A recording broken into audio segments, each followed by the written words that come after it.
Hi, good afternoon. Thank you very much for letting me do this in my first language and only language.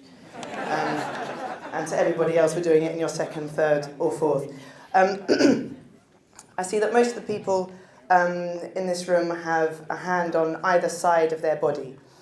And when you bring these things together, they can make a nice noise. Can you do that a bit more? It's feeling good. This is great. I don't normally get a round of applause at the start of my talk, so thank you. Thank you very much. So many people around the world at the moment feel like there's a lot of division in the world. Things on either side, right and left, right and wrong, leave and remain. And in the UK, we are starting something in the Scouts which suggests that just because something is on either side of something, you can make something good when you bring it together. And 1 Million Hands is about the hands on the 500,000 Scouts in the UK that when they come together to do something, they can make a really, really good noise. And it can be the start of really making a change to make the world a better place than when we found it. This is a great example of what our Scouts do around the country. This is a group from Wokingham. And they, like many Scouts around the UK, do something to raise money for their local group and charity, which is where they do bag packing in the supermarket. So it's an act of kindness, it's an act of support for those who don't always have the ability to do it. And it's a really wonderful tradition that we have. The only thing is, this isn't necessarily connected. We don't always know when these things happen. It is one clap.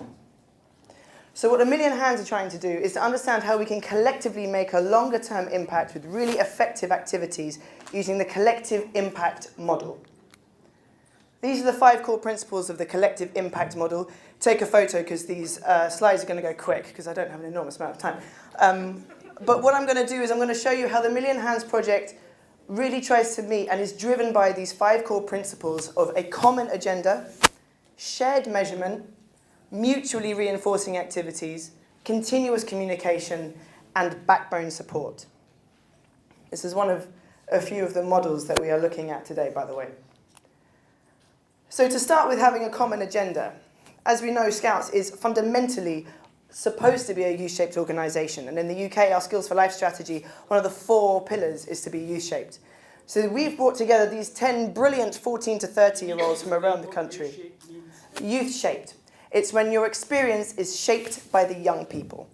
So they make the decisions. They speak to the adults and say, we want this, please. Is that sufficient? Okay. So these people from around the country came together to decide on the causes that they wanted to address. Once they decided on the themes that we wanted to help our communities with, we put out a tender for charities to make an offer about how they can support us in these particular themes. I'd like to quote one of our young people, Emily Baker, who said this at the launch of this project last year. Young people are often portrayed as addicted to our phones, never looking up. But what some people don't think about is what we see on our phones. We see the ever-growing fears created by climate change. We see the alienation of those with disabilities. We see the deterioration of kindness between our peers. And we see the unfair and destructive stigmas surrounding homelessness, mental health, and the thousands of displaced children from around the world. What we don't see is adults taking a stand. But we will. Yeah, wow. So, this is what they're taking a stand with, and this is who they're taking a stand with. This is our 1 Million Hands project. This is our Community Impact Badge. And the 6 themes and the charity partners that we're working with are WWF to support our Protecting the Environment theme. We're supporting refugees and displaced children with Save the Children. We're understanding disability with the National Autistic Society. We are encouraging kindness in every community with the British Red Cross. Better mental health for all with Mind. And ending homelessness with Crisis. We have different charity partners in different countries in the UK, in Scotland, Ireland, and in Wales and Northern Ireland. But as you can see, these are massive charities. These are global charities, which shows that when young people speak, people listen. Once we have a shared agenda, we need to have an understanding about shared measurement. So these are our objectives. I'm not going to talk you through it, so take a photo of the slide. These objectives are things that we hold ourselves accountable to as well. So making sure we are supporting our organisation of 500,000 members to achieve these objectives through the shared measurement. And the shared measurement is a community impact badge. So we provide activities for them to achieve the requirements to get the badge by the end of it. There is a video I don't have time to show you. So go onto YouTube for hashtag #1,000,000hats. We have a website, and we are taking our organisation through this approach. It's very important to have a staged approach to trying to create something new in a large organisation like ours. One of the first things is to identify the need. Now, this is meeting the third core principle of the collective impact model, which is mutually reinforcing activities.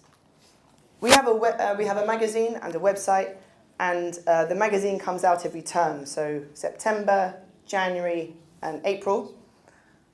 And every term has each step. So the whole organisation is doing each step together. The first one has to be identify the need.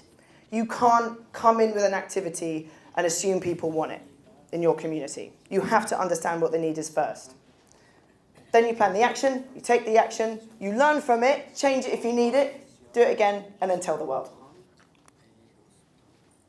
I've broken Rio. This is about continuous communication, the fourth core principle in our model of collective impact. So these are activities that are at the back of the magazine that the whole organisation will get. This is the final core principle, which is the backbone support. This comes from our headquarters. Our website, if you go to scouts.org.uk/activities, you will see hundreds of brilliant activities for our badges. This is just one of them. But look, every single one meets a particular SDG. So this one, which is about building bridges, meets this SDG and this SDG and that SDG. So you just know that you're doing that whenever you go. So every single activity shows exactly which sustainable development goal it is meeting. And that's our backbone support that we promise to our membership. This is a fantastic group in Castle Hedingham in Essex, identifying the need for homelessness and creating some more contributions for the food bank. So they planned the action. So they identified the need, they planned the action, they took the action, and then they told the world. Scouts are notoriously modest, and we don't share enough about what we do. And it's very important, and this is an absolute testament to how important it is to share what it is that we're doing, because we can learn from each other, we can inspire each other, we can empower the things that we're doing. So these are some fantastic examples from around the country of people doing some of the activities that we've advised. From a project design perspective, behavioural change is absolutely vital. It's hard to introduce something new. So having this in mind when you're introducing a new idea can be very helpful. Make it easy for people to understand and easy for them to do. Make it attractive. Make it social. Let them know that other people are doing it, and make it timely. This is why we have to do this now. We're introducing loads of things to people who have done the same thing for a while. We need to support them on that journey of change, starting with making it easy. That's why we're providing all of these things. So returning to the collective impact model, you can see that we created a common agenda with the program design. We had a stage badge, which is our shared measurement. We mutually reinforced activities with updates from our magazine. We've got socials, blogs, magazines, our website, our Twitter, our Instagram for our continuous communication. And the backbone support is our responsibility to provide that great website full of great activities. I'd like to return to Emily, who I quoted earlier, because it's pretty important that the young people's voices are quoted word for word. And she said, "You may have heard that young people are being called snowflakes for standing up for what's right. and for challenging behaviour that we know is wrong. But if we're snowflakes, then I know we can make an avalanche of change to leave our world much better than how we found it. Now, you used your hands earlier to make a noise together. I'd like you to put your hands to the side and start making noises together. And let's make noises around the world using our million hands. Thank you very much. Thanks.